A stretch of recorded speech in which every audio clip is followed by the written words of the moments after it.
We are in Genesis chapter 12. Hopefully we'll finish up that chapter tonight. Started talking about Abraham, Abram at first, and it will eventually be Abraham. We're going to read the first three verses. There's a whole lot in the first three verses about God's plan for Abraham, for Abram, and the blessing of God. That's one thing the Lord's been just kind of highlighting with me, emphasis on blessing. And you know, I love to bless at the end of service, but there's a lot more to it than that. All right, let's read the first three verses. Now the Lord had said to Abram, "Get out of your country, from your family, and from your father's house, to a land that I will show you." So the Lord was very specific to Abram about what he wanted him to do. How many knows that the Lord's plan for us is very specific? Sometimes we don't understand it. Sometimes we need to have it rehearsed to us. Speaking of the blessing, throughout Abram's life, there are various periods where God would come back and say, "This is what I'm going to do." It was a repeat of the blessing. God's plan for Abram was very specific, and we'll see that Abram did not, as we talked a little bit about last week, did not fully obey God. And not fully obeying is actually disobeying. So get out of your country. So he's got to leave the country he's in, from your family, but then he got real specific, from your father's house, right? And then to a land that I will show you. It's interesting that God didn't say, "Go to Canaan," but he said, "I'll show you when you get there." Why would God do that? See if he trusted him. See how specifically Abram would follow. I mean, it's difficult to leave your family, obviously, to leave your country. I've left my country a few times, and I'm always glad to get back. God was specific about leaving this country, and I'm going to show you a land. Let's read verse 2 and 3. "I will make you a great nation. I will bless you and make your name great, and you shall be a blessing." So God was very specific with that blessing as well. I'm going to make a nation out of you. So God moved him from his own country, and then he's going to make a nation out of him in a new place. That is very specific. I was thinking about when some of us, Bill and I, went to Haiti. I was glad to leave Haiti when I left Haiti because it was hot. It was 115 degrees every day there. And Bill can attest to that. I'm not exaggerating. Anyway, so that's the specifics of his purpose or his plan for Abram, and then the blessing. God does repeat the promise to him. He's going to see if Abram will be obedient. How many of you read Hebrews chapter 12? Do you know what that's called? Yeah, Hall of Faith. That's kind of commonly known as the Hall of Faith. But now notice that Abram didn't start out full of faith. Wasn't fully obedient, but he was somewhat obedient. So he didn't start as a hero of faith, but he kept growing in his faith and in his obedience. So if you're not where you want to be in your faith, just keep growing, right? In your faith, keep trusting the Lord. Keep dependent upon him. When you look at the blessing, notice how many times it says, "I will." So it wasn't dependent upon Abram being absolutely perfect in his obedience, because we know he wasn't, or absolutely perfect in doing everything exactly like God said, because we're going to talk about something that beyond this that Abram did tonight that was totally out of God's will. Still, he paid a price for it too. So we'll talk a little bit about that. So chapter 11 of Genesis was about the plans of man. Do you remember what we talked about the last time we met? We talked about the Tower of Babel. And mankind got together, decided that they're going to build this tower, so that's the plans of man, and we see that it failed. And how many knows that the plan of God for Abram and for Christianity eventually will be successful, right? He said he's going to make his name great. I don't know if you've ever studied Abram, but he's important in more than just the Jewish religion. He is important to the Muslims. Can anybody tell me why? Ishmael, yes. So he's considered the father of the Muslims as well as the father of the faith. God did give him a great name. He's known in the Christian world. So, I will bless those who bless you and curse those who curse you. So God's blessing cannot be taken away. I might repeat myself this coming Sunday in saying that. No matter how hard man tries to take the blessing of God and curse someone, if God has spoken it, it will come to pass. Doesn't mean there won't be some heartache, some trials, some issues, but how many knows if God spoke it, it's going to come to pass. And a man cannot stop it. How do we know that? You remember a little story in the Bible about a man named Balaam. And an enemy of Israel, because Balaam was somewhat of a prophet, although not a prophet really of God, but he was used to prophesy and to bring blessings and all that kind of stuff. He was skilled to do that. And one of Israel's enemies hired him to speak a curse against the nation of Israel. How many knows what happened? Couldn't do it. Every time that Balaam tried to curse Israel, it came out as a blessing. Isn't that neat? And so no matter what the enemy tries to do or speak against you or curse, it can't come to pass because God's already spoke a blessing over it, or over you. So it's very interesting whenever you begin to look at that. If you look, speaking of being cursed, I'll bless those who bless Israel, I'll curse those who curse Israel. And there are some nations down through history who tried to curse Israel. An example is the Greeks.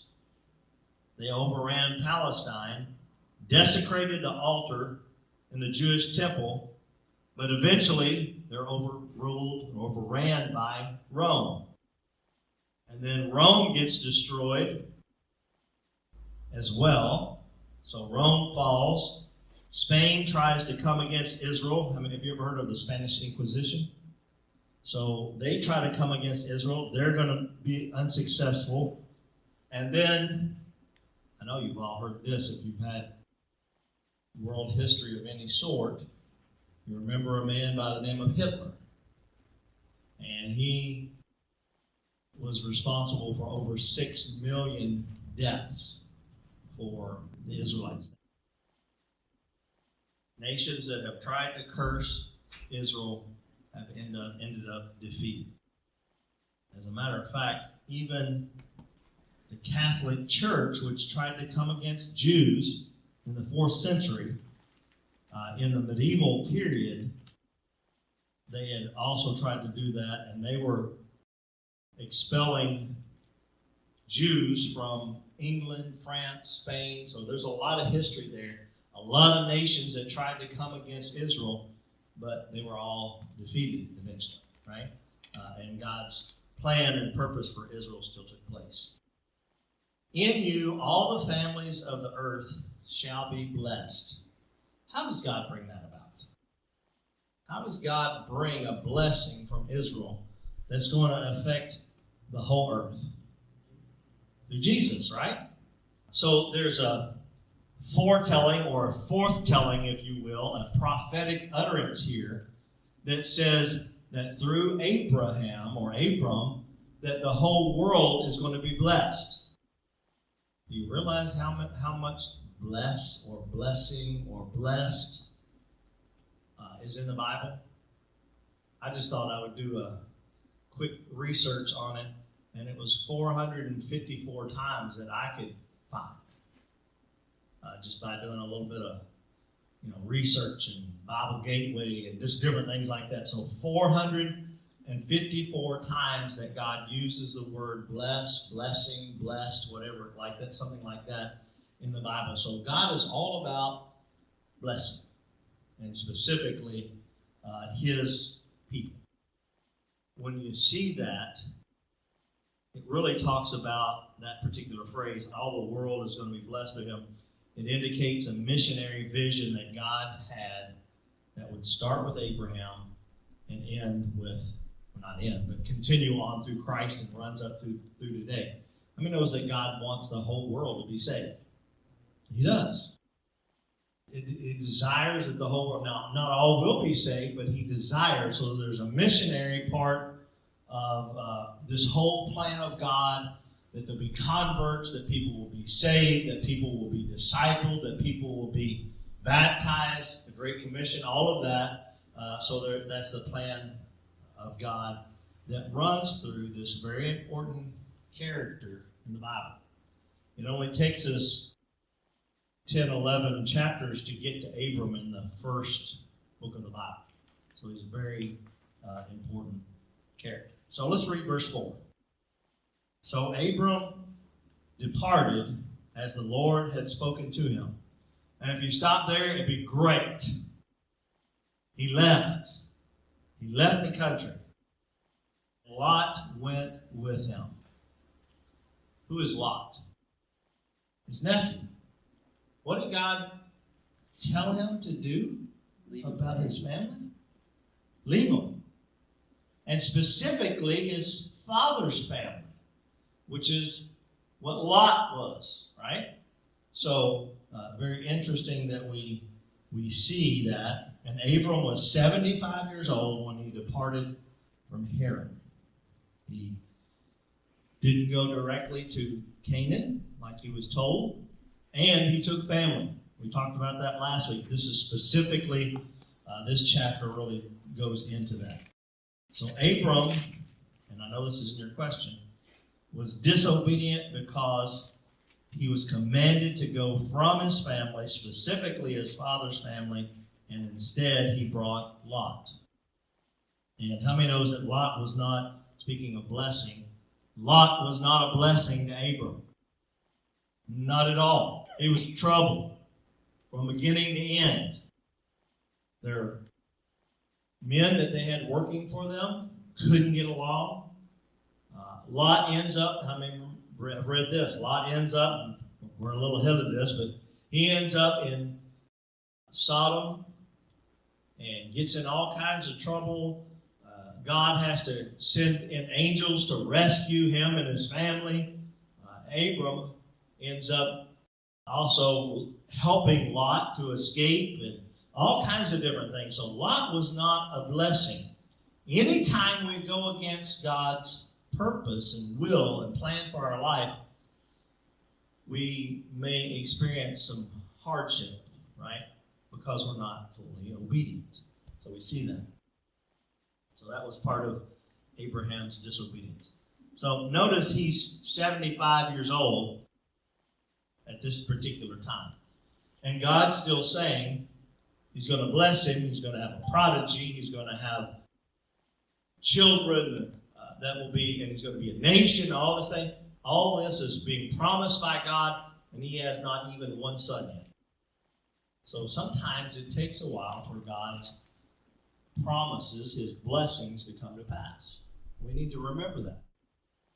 Has God spoken something to you that would be a blessing to you, but you don't see it yet?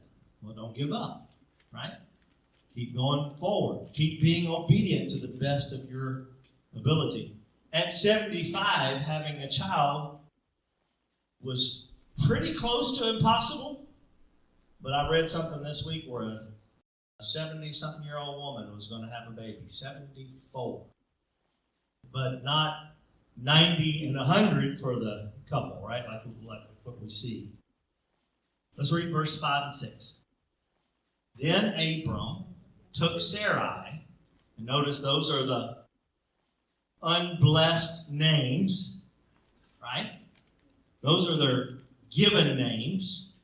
Abram and Sarai, his wife, and Lot, his brother's son, and all their possessions that they had gathered, and the people whom they had acquired in Haran. So he's purchasing slaves, all that kind of thing is happening in Haran. And they departed to go to the land of Canaan. So they came to the land of Canaan. Abram passed through the land to the place of Shechem. If you read much of your Old Testament, you're going to see Shechem mentioned quite often. It's a very important place. I didn't have time to go into how many times that's mentioned and the importance of that specific situation, but it might be a good word study for you if you're interested in that. As far as the terebinth tree of Moreh, and the Canaanites were then in the land.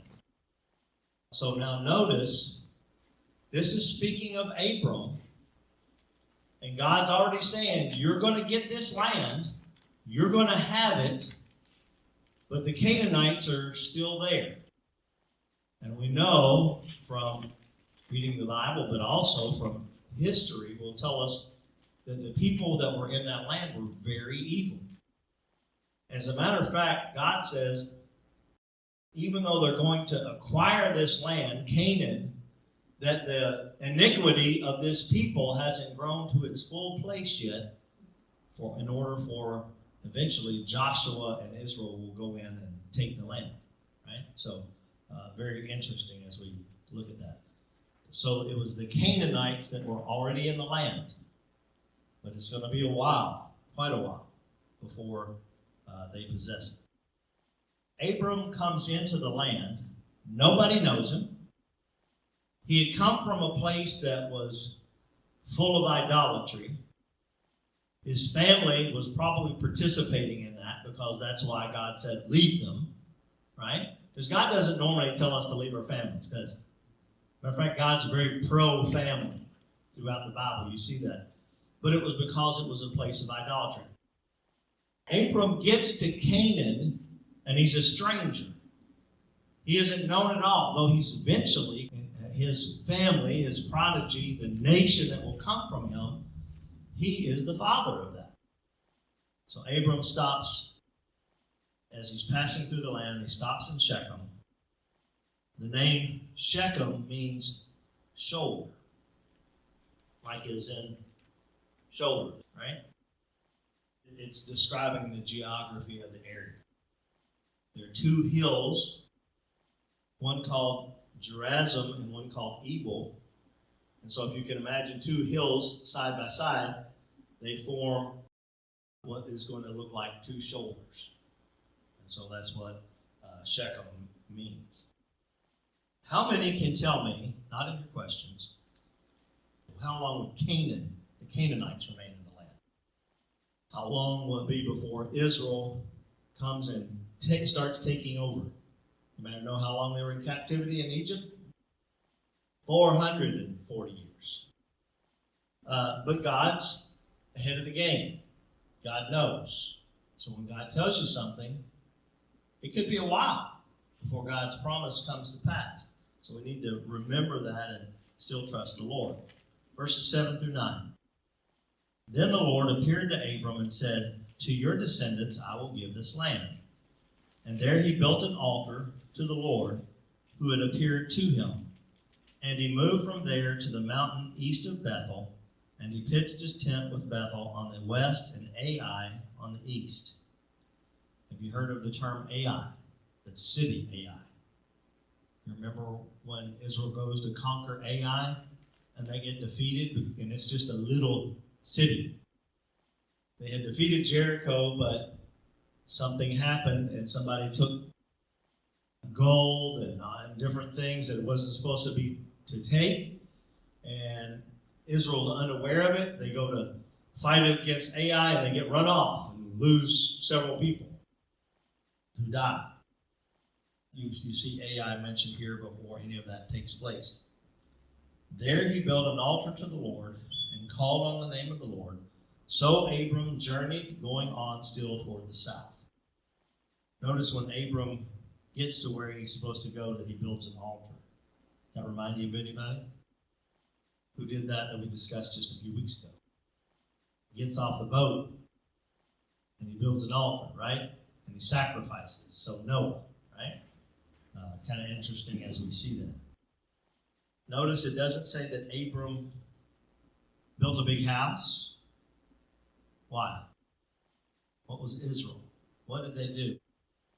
They were nomadic, so they had like sheep, goats, those kinds of things. So they didn't build regular houses. They would travel with the sheep, the goats, all of that kind of stuff.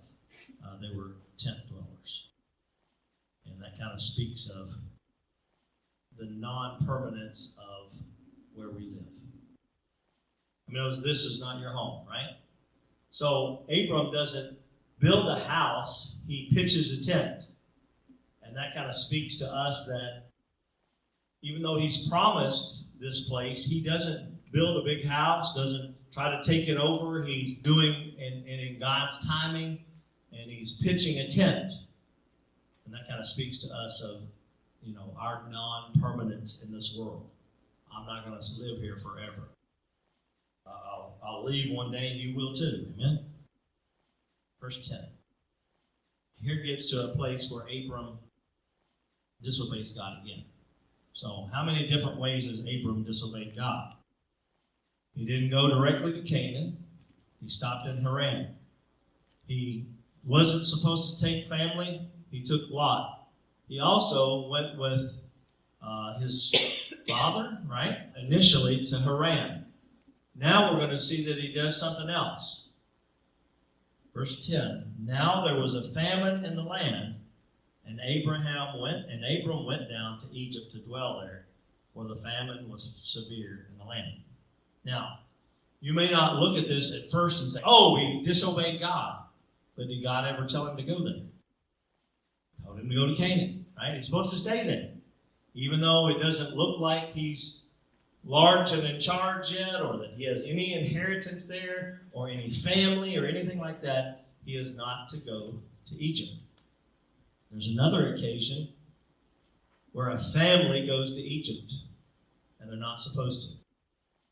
Now, God uses that situation, and he blesses Israel for a little while, but they're still out of God's will by being in Egypt. Jacob's family, they were never told to leave, even in a famine, to leave Canaan and to go to Egypt. And so it's very interesting. One situation God kind of blesses because it's in his plan. The other, it's not. So very interesting. So there's a famine in the land. And the issue with that is that God told you to go somewhere, then he will supply your needs. How many believe that? Right? There's a lot of lessons in this. So if God has told you to do something, then you should be immediately obedient, number one. And then number two, don't go searching everywhere else for God to supply for what he's called you to do. Right? So very interesting as we look at that. So they go to Egypt. This is interesting. It was in the commentary, and I included it. Not in your questions, but so Sarah and Abram go to Egypt, and a lot later on, Abram and Sarah have this plan where they get together, and they're going to take Sarah's handmaiden. Abram's going to conceive a child with her, and they're trying to circumvent or make it come to pass God's promise about having a nation, having a child. Well, guess where Hagar is from? Egypt. Out of God's plan, out of God's will, out of God's purpose. So there is a lot of trouble that comes to Abram's family because of that. Verses 11 through 13. And it came to pass, when he was close to entering Egypt, that he said to Sarah, his wife. Here's another point of direct lying. That's all you can say it is. And certainly disobedience, because we're not to lie. It came to pass, when he came close to entering Egypt, that he said to Sarai, his wife, Indeed, I know that you are a woman of beautiful countenance. Sarah must have been gorgeous, because the Bible doesn't talk about too many women there's a few, about how pretty they are. But Sarah must have been beautiful, because he said, I know that you're a woman of beautiful countenance, and then we see later on what happens. Therefore, it will happen when the Egyptians see you that they will say, This is his wife, and they will kill me, but they will let you live. Please say that you are my sister. What lie did Abram ask Sarai to tell? Say that you're my sister, right? And how many knows that was totally self-centered on Abram's part? He wasn't really thinking about Sarah when he said that, because somebody, and you know what, that does happen, somebody would look at it and say, oh, that's just his sister, well, I'm going to take her to be my wife. And so he was very self-centered that Abram said that it may be well with me for your sake, and that I may live because of you. At this point, Sarah would have been about 60 years old, 65. She was like 10 years younger than Abram. So this is a gorgeous 65-year-old woman, right? So much so that eventually a king wants to take her to be his wife. And there's issues that come about. So she must have been a very attractive woman. And Abram asked her to lie. Now, somewhat of a truth, but how many knows a half-truth is still a lie? A half-truth because she was his half-sister. There was some truth in it, but it was a lie. Verses 14 and 15. So here's when this comes to pass. So it was when Abram came into Egypt that the Egyptians saw the woman, that she was very beautiful. The princes of Pharaoh also saw her and commended her to Pharaoh, and the woman was taken to Pharaoh's house. Pharaoh is interested in her. It's a part of his leadership that sees her, and they're going to take her to Pharaoh. How many knows that would not have been God's plan for her to conceive and have a child by anyone but Abram? It doesn't say at this point that Sarah or Abram knew that she was barren. So it's kind of interesting that someone from Pharaoh's house that wants her to be a wife. Verses 16 through 20. He treated Abraham well for her sake. So notice, Abram is, number one, he's blessed. God already said he's going to be blessed, right? And the world's going to be blessed through him. He's going to have all of this prodigy. He's going to have this nation. All of these kinds of things are going to happen. But Abram, beyond that, was also already acquiring servants and all kinds of things. Now look what Pharaoh does for him because he wants Sarah. He treated Abraham well for her sake. He had sheep, oxen. This is one of your questions. You can male donkeys, male and female servants, female donkeys, and camels. Abram's becoming very blessed, very rich, though it is kind of deceitful the way that he gains these riches. I'll go ahead and read the rest of those verses. But the Lord plagued Pharaoh and his house with great plagues because of Sarah. So God was not going to allow a Gentile or pagan king to be able to have children with Sarah. So he plagues them with plagues. And Pharaoh called Abram and said, "What is this that you have done to me? Why did you not tell me that she was your wife?" Why did you say she is my sister? I might have taken her as my wife. So notice he hadn't taken her yet to be his wife, so and God's plan would not have allowed that. Now therefore, here is your wife. Take her and go your way. So Pharaoh commanded his men concerning him, and they sent him away with his wife and all that he had. This pagan king was not allowed to take Sarah as his wife, and the pagan king ends up scolding Abraham because of this thing that he done for the lie. But how many knows that later on there's another lie from another family member, right, of Abram? And so maybe that lying spirit was passed down. I don't know. He said, what have you done for me? So if we look at all of this, Abram, though not perfect, is still blessed. He becomes a person of great faith. And because of the circumstance he's placed in, he has to continue to trust God. How many of us would not want to have a trial in our life if we had a choice? All of us, right? Circumstances, situations. But would our faith ever grow if we didn't have any of those? So we see that God is using Abram, I should say, and he's going to bless him, but there are some things that he has to go through in order to grow in his faith. And the same can be said of us. All right. We'll go through the questions. So what instructions did the Lord give Abram according to verse 1? Leave your country, leave your family, your father's house. One last instruction, to go where? To a land that I will show you. He didn't tell him right away. Question 2, what did God promise Abram? A nation, bless him, and make his name great.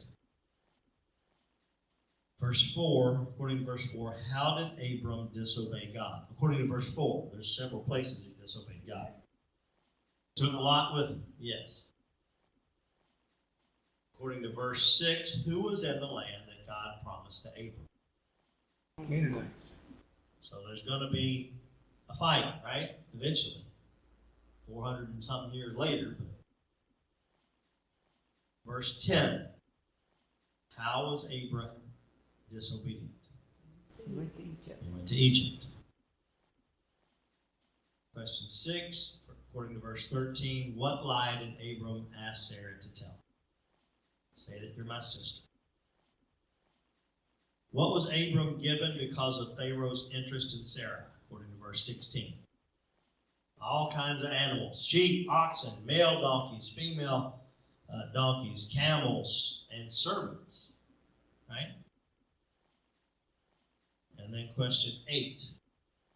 What did the Lord do to Pharaoh and his house because of Sarah?